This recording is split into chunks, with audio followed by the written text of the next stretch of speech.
हमारी मृत्यु, जिसे चाहकर भी इंसान टाल नहीं सकता। आपने देखा होगा कि हिंदू धर्म में जब भी कोई इस दुनिया को छोड़कर जाता है तो उसके शव का अंतिम संस्कार अर्थात जला दिया जाता है। लेकिन क्या आपने कभी सोचा है कि परिजनों के अंतिम संस्कार के बाद उस मृत आत्मा के साथ क्या होता है? नमस्कार मित्रों, स्वागत है आपका द डिवाइन टेल्स पर। मित्रों, गरुड़ पुराण में बताया गया है कि मृत्यु के बाद यमलोक से 2 यमदूत सिर्फ 24 घंटों के लिए आत्मा को ले जाते हैं। इन 24 घंटों में मृतक के परिजन उसके शरीर का अंतिम संस्कार और अन्य कर्म करते हैं। आत्मा को तब तक यमलोक में उसके द्वारा किए गए कर्मों को दिखाया जाता है। इसके बाद यमदूत आत्मा को वापस उसके घर छोड़ देते हैं। उसके बाद 13 दिनों तक आत्मा अपने परिजनों के बीच रहती है, यानी 13वीं तक आत्मा अपने परिजनों के साथ ही रहती है। इसके बाद फिर से आत्मा यमलोक के लिए रवाना हो जाती है। इसी बीच आत्मा को 3 अलग अलग मार्ग दिखाए जाते हैं। अब इनमें से किस मार्ग पर आत्मा को भेजा जाएगा, यह उसके जीवन में किए गए कर्मों पर ही निर्धारित होता है। मित्रों, पहला अर्ची मार्ग यानी देवलोक की यात्रा का मार्ग माना जाता है। दूसरा मार्ग धूम मार्ग है, जिसे पितृलोक का मार्ग बताया गया है। और तीसरा मार्ग उत्पत्ति विनाश मार्ग यानी नरक की यात्रा के लिए होता है। अपने पाप और पुण्य को निर्धारित समय तक भोगने के बाद आत्मा को फिर से शरीर मिलता है। इतना ही नहीं, मृत्यु के बाद जीवात्मा को यमलोक के मार्ग में कई प्रकार की बाधाओं का सामना करना पड़ता है। इन्हीं बाधाओं में से एक है यमलोक के मार्ग पर पड़ने वाली वैतरणी नदी।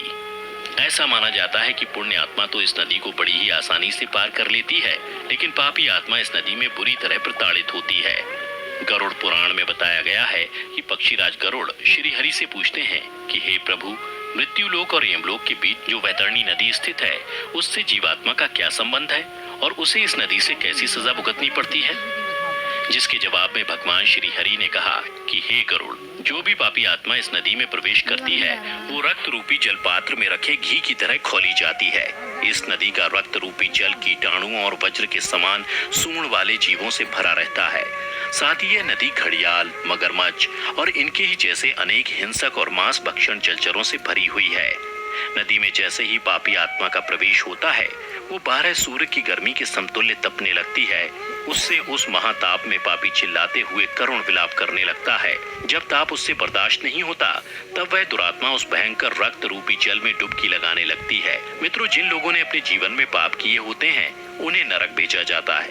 वहीं जो अच्छे कर्म करते हैं, उन्हें स्वर्ग की प्राप्ति होती है। बुरे कर्म करने वालों को नरक में दंडित किया जाता है। वहीं अच्छे कर्म करने वालों को स्वर्ग में सभी तरह की सुख सुविधाओं के साथ रखा जाता है। गरुड़ पुराण में बताया गया है कि जिन आत्माओं को स्वर्ग में स्थान मिलता है, उन्हें यमराज स्वयं अपने भवन से स्वर्ग के द्वार तक छोड़ने जाते हैं, जहां अप्सराएं उनका स्वागत करती हैं। वहीं जो लोग सिर्फ अपने बारे में सोचते हैं और जीवन भर किसी दूसरे का हित नहीं करते, उन्हें नरक में स्थान मिलता है। बता दें, गरुड़ पुराण में अलग अलग नरकों का भी जिक्र किया गया है, जहां मृत आत्मा को पापों की सजा मिलती है। इसके अलावा गरुड़ पुराण में अंधात्मश्रम नरक के बारे में कहा जाता है। यह नरक उन पति पत्नियों की आत्माओं के लिए है जो अपने साथी को केवल लाभ या उपयोग की एक वस्तु समझते हैं। इस नरक में उनकी आत्माओं को मारा जाता है। यह सिलसिला बहुत तेज गति से चलता है। वहीं तमिश्रम नरक में उन लोगों को जगह मिलती है जिन्होंने अपने जीवन में दूसरों की संपत्ति हड़पी होती है। यहाँ उन्हें तब तक मारा जाता है जब तक कि वे बेहोश न हो जाएं। दोबारा होश में आने के बाद फिर से उन्हें इसी तरह लहूलुहान किया जाता है। यह सिलसिला तब तक चलता है जब तक कि सजा का समय समाप्त ना हो जाए। बता दें, कुंभी पाकम नरक में शिकारी लोगों यानी उन लोगों की आत्माओं को लाया जाता है जो अपने शौक के लिए जानवरों की हत्या करते हैं। यहाँ उनके इस कर्म की सजा में उन्हें खौलते तेल में उबाला जाता है। मित्रों, वहीं असितापत्रम नरक में वो लोग आते हैं जो अपने कर्तव्यों से मुंह मोड़ते हैं, जिम्मेदारियों से भागते हैं। इस नरक में उन लोगों की आत्माओं को फेंका जाता है। यहाँ लाकर उन्हें तब तक चाकुओं से छलनी किया जाता है जब तक कि वे बेहोश नहीं हो जाते। गरुड़ पुराण में कलासूत्रम नरक के बारे में बताया गया है कि यहाँ उन आत्माओं को लाया जाता है जिन्होंने अपने जीवन में कभी बड़ों का आदर सम्मान नहीं किया होता।